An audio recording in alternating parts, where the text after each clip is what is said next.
The Joe Rogan Experience. Yeah, I had Marion Smith from the Museum of Communism on my show, and since my focus is North Korea, I wasn't that much focused on China. And we all think in the West that China's gotten so much better than it was, which is true.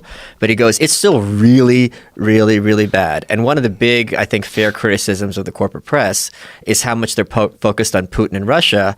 And it's like, you're calling him a dictator. The shit they're pulling in China is an order of magnitude worse. And something that they're doing now, they stole from North Korea. North Korea has something called Sungbun. And everyone... Sungbun? Songbun. Sungbun.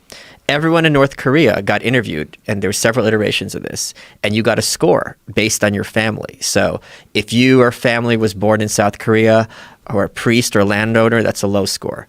If your grandfather fought with the great leader Kim Il-sung, that's a high score. It's divided into favored class, wavering, and hostile. And there's like 51 subcategories. And this determines everything about your life, where you live, where you go to college. And China's now starting to do this. They're trying to implement a social credit system based on your loyalty to the government, which will allow things like leaving the country and all sorts of other opportunities. And that's scary, scary stuff.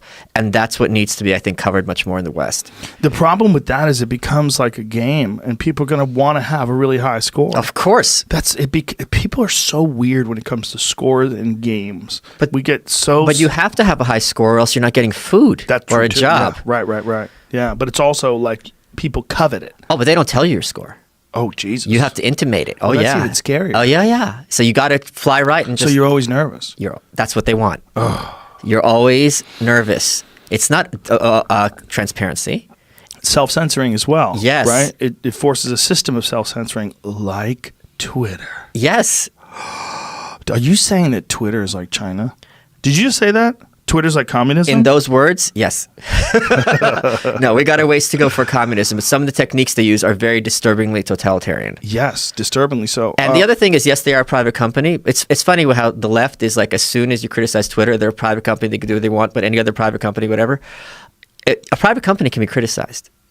And if you're perfectly appropriate in a free market to say what you're doing is screwed up, and give us answers, or we're going to use another company. I think when I talked to Jack about this, one of the things that he was saying is that they're considering an open Twitter. Like they're going to have Twitter where it's like a safe neighborhood and Twitter where it's like the Wild West. Okay. And I said, please do that. Yeah. I said, please do that.